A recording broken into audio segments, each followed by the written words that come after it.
할렐루야. 예, 감사합니다. 따라하시겠습니다. 죄악을 찾아내시는 하나님. 지난주 우리는 시험을 잘 통과해야 합니다라는 제목으로 말씀을 나누었었습니다. 총리 요셉과 약속한 대로 막내 동생 베냐민을 데리고 온 형제들을 다시 만난 요셉은 그들을 잘 대접했습니다. 즐거운 잔치를 베풀었지만 그러나 마지막 시험을 준비하고 있었습니다. 청지기에게 명하여 고향으로 돌아가는 형제들의 곡식 자루 안에 곡식 대금을 도로 집어넣고 특별히 베냐민에게는 자신의 은잔을 집어넣게 했습니다.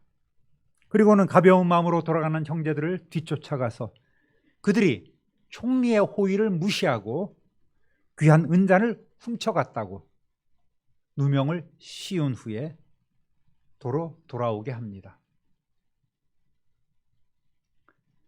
물론 과거 일에 대한 앙심으로 요셉이 지금 개인적인 복수를 하려는 것이 아닙니다. 너희들이 나를 이렇게 골탕 먹였지?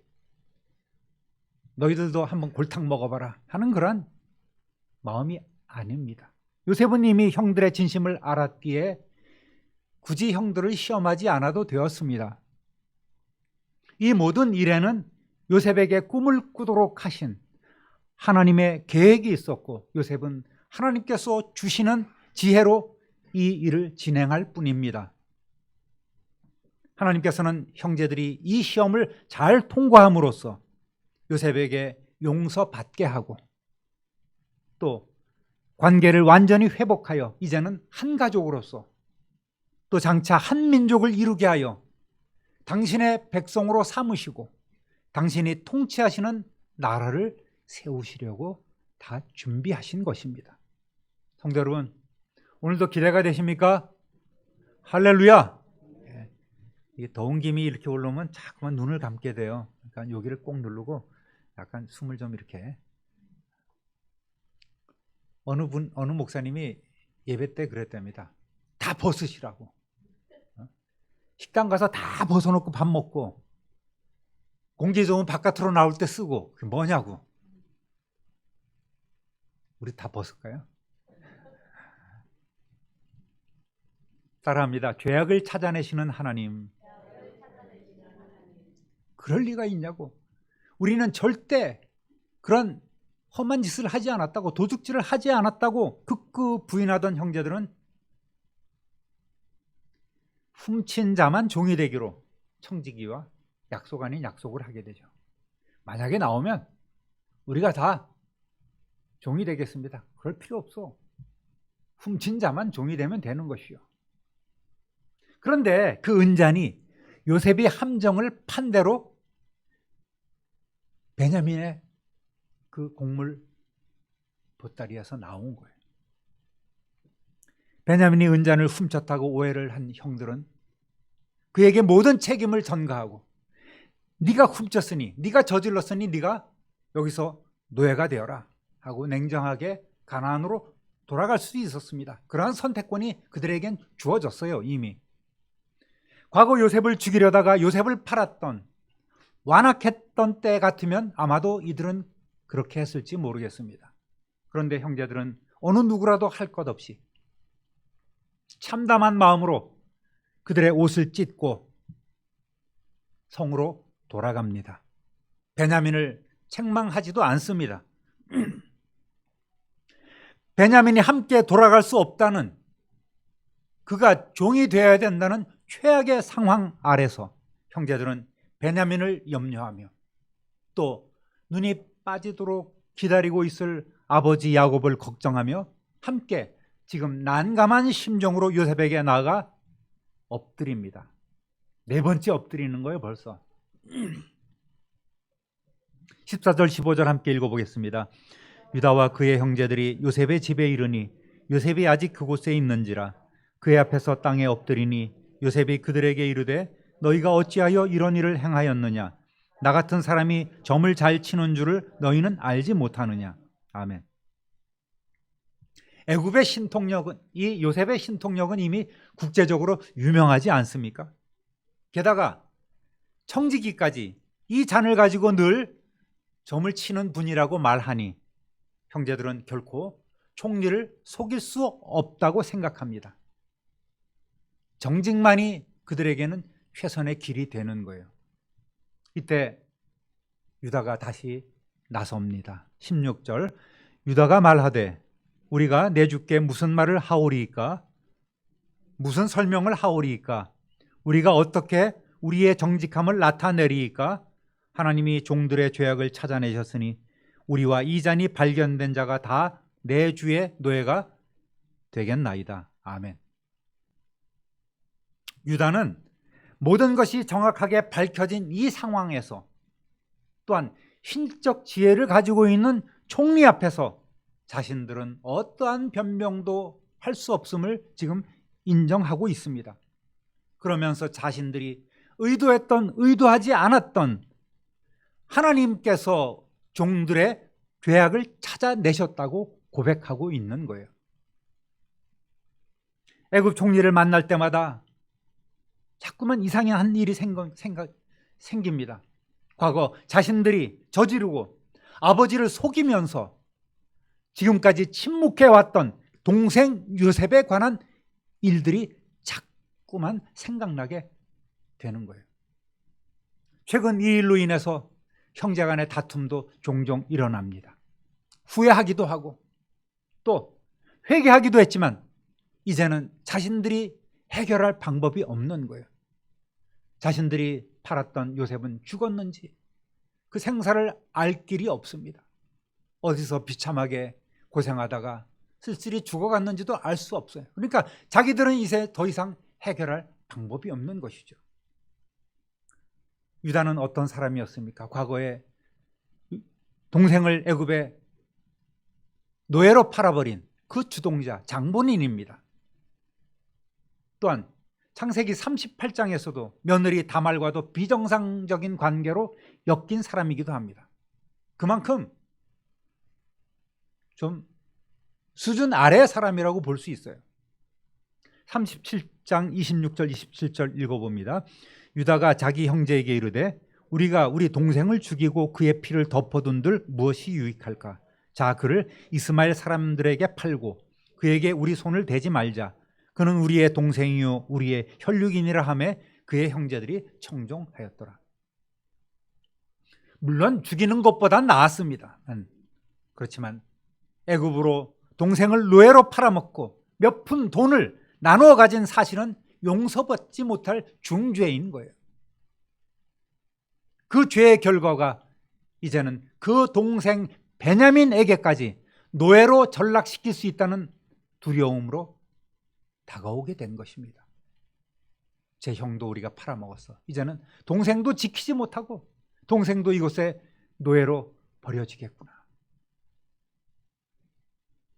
잔을 훔치지도 않았는데 누명을 쓰고 있는 지금 이 상황이 억울한 것이 아니라 자기들이 말한 대로 점차 자신들을 조여오는 이 현실은 틀림없으신 하나님께서 자신들의 그 과거의 죄를 찾아내셔서 그 죄값을 치르게 하시는 것이라고 비로소 깨닫고 인정하고 있는 것입니다. 유다의 신앙이 많이 성숙해졌지요. 이 일은 하나님께서 우리들로 하여금 죄값을 치르게 하시는 것입니다. 그 벌을 우리가 달게 받겠습니다. 우리와 동생까지 다 주의 노예가 되겠습니다. 자신들이 고향 가나안으로 돌아가는 건 아무 의미가 없는 거예요. 동생 베냐민을 두고 간다는 것은 있을 수 없다는 사실입니다. 그러나 요셉은 여기서도 청지기와 마찬가지로 선을 딱 긋습니다. 17절 읽습니다. 요셉이 이르되 내가 결코 그리하지 아니하리라. 잔이 그 손에서 발견된 자만 내 종이 되고 너희는 평안히 너희 아버지에게로 도로 올라갈 것이니라. 그럴 필요 없다. 훔친 자만 내 종이 되고 나머지는 평안히 돌아가도 좋다. 무슨 의도일까요? 형제들의 반응을 떠보는 것입니다. 과거처럼 완악한 형들이라면 그들은 할 수 없지. 이게 다 운명인 것이지. 그리고 돌아갈 것입니다. 사랑하는 성도 여러분, 전능하신 하나님께서는 오늘도 불꽃 같은 눈으로 우리를 지켜보고 계십니다. 우리의 죄는 결코 가릴 수 없습니다. 하나님께서 다 찾아내시기 때문입니다. 그렇기 때문에 늘 거룩함으로 살아가시는 저와 여러분 되시기를 우리 주님의 이름으로 축원합니다. 따라합니다. 우리의 형편은 이렇습니다. 이 요셉의 단호함 앞에 유다는 형제들을 대표해서 요셉에게 한 걸음 나아가 요셉과 나누었던 3번에 걸친 대화를 자세히 설명하면서 겸손히 요셉의 선처를 구합니다.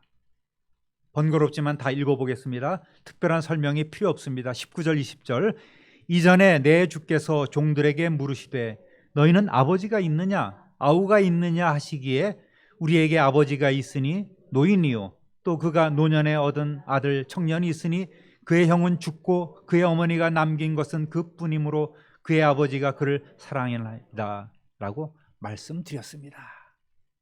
21절 22절 주께서 또 종들에게 이르시되 그를 내게로 데리고 내려와서 내가 그를 보게 하라 하시기로 그 아이는 그의 아버지를 떠나지 못할지니 떠나면 그의 아버지가 죽겠나이다 이렇게 아뢰었댔습니다. 23절 24절 너희 막내 아우가 너희와 함께 내려오지 아니하면 너희가 다시 내 얼굴을 보지 못하리라 하시기로 우리가 주의 종 우리 아버지에게로 도로 올라가서 내 주의 말씀을 그에게 아뢰었나이다. 지금까지 요셉과 나누었던 그 모든 과정을 지금 복귀하고 있는 것이죠. 그리고 그 후에 아버지는 곡물이 다 떨어지자 다시 우리에게 곡물을 사오라고 말씀하셨습니다. 26절 우리가 이르되 우리가 내려갈 수 없나이다. 우리 막내 아우가 함께 가면 내려가려니와 막내 아우가 우리와 함께 가지 아니하면 그 사람의 얼굴을 볼 수 없음이니이다. 그러자 당신의 종인 우리 아버지는 이렇게 말씀하셨습니다. 27절에서 29절 너희도 알거니와 내 아내가 내게 2 아들을 낳았으니 하나는 내게서 나갔으므로 내가 말하기를 틀림없이 찢겨 죽었다 하고 내가 지금까지 그를 보지 못하거늘 너희가 이 아이도 내게서 데려가려 하니 만일 재해가 그 몸에 미치면 나의 흰머리를 슬퍼하며 수월로 내려가게 하리라. 이렇게 아버지는 한탄하셨습니다. 30절 31절 아버지의 생명과 아이의 생명이 서로 하나로 묶여 있거늘 이제 내가 주의 종 우리 아버지에게로 돌아갈 때에 아이가 우리와 함께 가지 아니하면 아버지가 아이의 없음을 보고 죽으리니 이같이 되면 종들이 주의 종 우리 아버지가 흰머리로 슬퍼하며 수월로 내려가게 함이니이다. 유다는 처음부터 베냐민의 죄를 용서해달라고 하지 않고 근래 있었던 일들, 특히 아버지의 사랑과 보호로 인해 도무지 데리고 올 수 없었던 그 베냐민을 데리고 온 과정을 소상히 고함으로써 나름 베냐민을 구해보려고 애를 쓰고 있습니다. 성도 여러분, 진실함은 상대에게 그대로 전해지기 마련입니다. 특별히 하나님 앞에 항상 진실한 삶을 살아가시기를 주님의 이름으로 부탁드립니다. 기도할 때도 속여서는 안 돼요. 하나님께 어찌 속일 수 있단 말입니까? 거짓된 기도, 가증한 기도는 하나님께서 결코 듣지 않으십니다. 항상 진실함으로 하나님을 대하며 진실함으로 이웃을 대하는 저와 여러분 되시기를 우리 주님의 이름으로 축원합니다. 따라합니다. 제가 대신 종이 되겠습니다. 지금 내 아버지 야곱과 막내 동생 베냐민이 그렇게 연결이 돼 있어서 유다는 무조건 베냐민을 용서해 달라고 베냐민의 사면을 요구하고 있는 것이 아닙니다. 32절 33절 읽습니다. 주의 종이 내 아버지에게 아이를 담보하기를 내가 이를 아버지께로 데리고 돌아오지 아니하면 영영이 아버지께 죄짐을 지리이다 하였사오니 이제 주의 종으로 그 아이를 대신하여 머물러 있어 내 주의 종이 되게 하시고 그 아이는 그의 형제들과 함께 올려 보내소서. 저는 아버지에게 책임지고 이 아이를 안전하게 다시 데리고 오겠다고 약속을 해드렸습니다. 만일 이 아이를 아버지에게로 다시 데리고 돌아가지 못하면 소인이 아버지 앞에서 평생 그 죄를 달게 받겠다고 다짐하였습니다. 34절 그 아이가 나와 함께 가지 아니하면 내가 어찌 내 아버지에게로 올라갈 수 있으리이까 두렵건대 제 해가 내 아버지에게 미침을 보리이다. 아멘. 그러니까 지금 동생이 노예가 되는 것이 두려운 것이 아니라 동생을 기다리고 계실 아버지를 위해 베냐민의 죄를 자신이 대신 지겠다는 것입니다. 베냐민을 용서해달라고 한마디도 하지 않았습니다. 그와 연결된 아버지를 위해서 제가 내 동생 베냐민의 죄를 대신 지겠사오니 저를 노예로 삼아 주십시오. 그리고 이 아이는 올려 보내주십시오.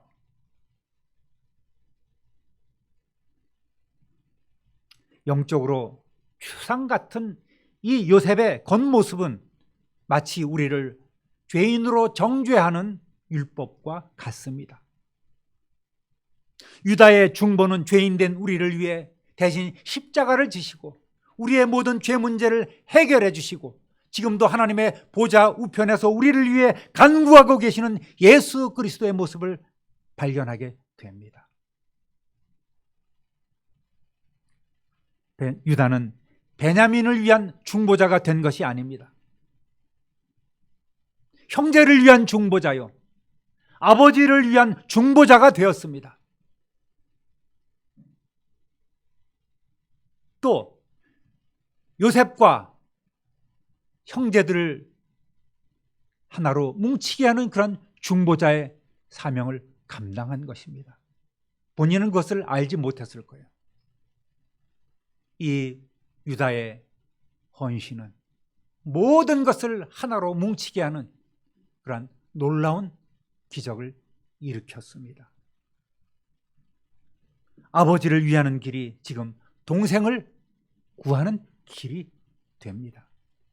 지금 동생에게 닥친 이 문제를 해결하기 위해서는 동생의 사면을 구하고 이 문제와 직접 부딪혀야 되는 것이 아니라 근원적인 것, 바로 아버지의 안녕을 도모하는 것으로 들어가야 합니다.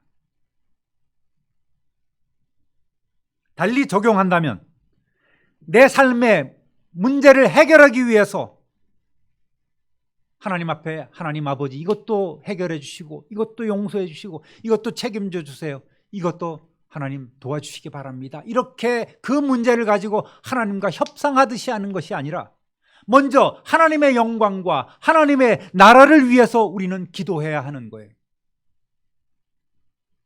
그것이 주님이 가르쳐 주신 기도, 주기도문의 정신이기도 합니다. 주기도문은 6개의 간구가 있지 않습니까? 앞에 3개는 하나님의 영광과 하나님의 나라, 하나님의 이름을 위하여 구하는 것입니다. 그리고 나머지 3개는 우리를 위하여 구하는 거예요.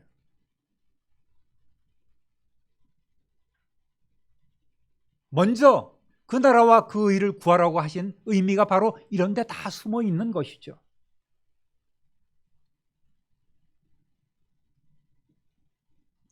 요셉은 연로하신 아버지가 20년이 지나도록 아직도 자신을 잊지 못하고 계심을 알게 되었습니다. 또 잃어버린 자신을 대신하여 동생을 보호하고 동생에게 쏟아붓고 사랑을 베풀고 있는 아버지의 그 큰 사랑이 얼마나 큰지 가슴이 벅차오르고 있는 거예요.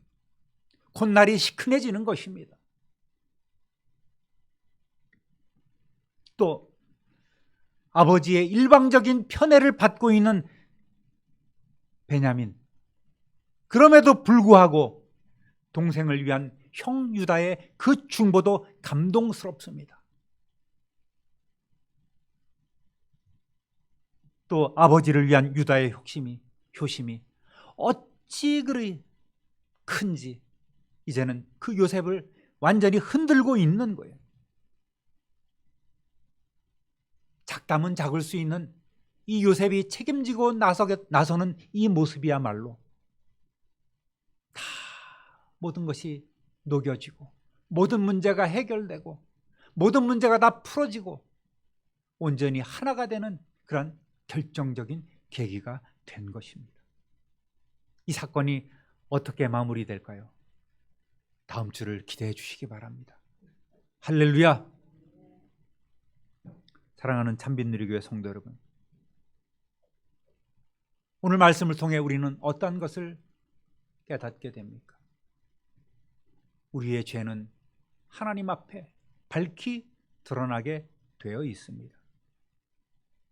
또한 우리 구주 예수 그리스도는 우리를 위한 중보자가 되어주신 사건을 우리는 믿어야 하고 우리 역시 그러한 중보자의 삶을 살아가야 합니다. 어려움을 만난 이웃을 위해 중보하고 그들을 위해 도고 간구의 기도를 드려야만 합니다. 그들이 예배를 회복하도록 도와야 합니다. 특히 자녀들이 온전한 신앙생활을 하지 못하는 부모들은 눈물을 흘려야 합니다. 가족들의 영혼 구원을 위해 뜨거운 눈물을 끝없이 흘려야 돼요. 그 눈물이 결코 헛되지 않을 것입니다. 다 하나님은 듣고 계시는 거예요.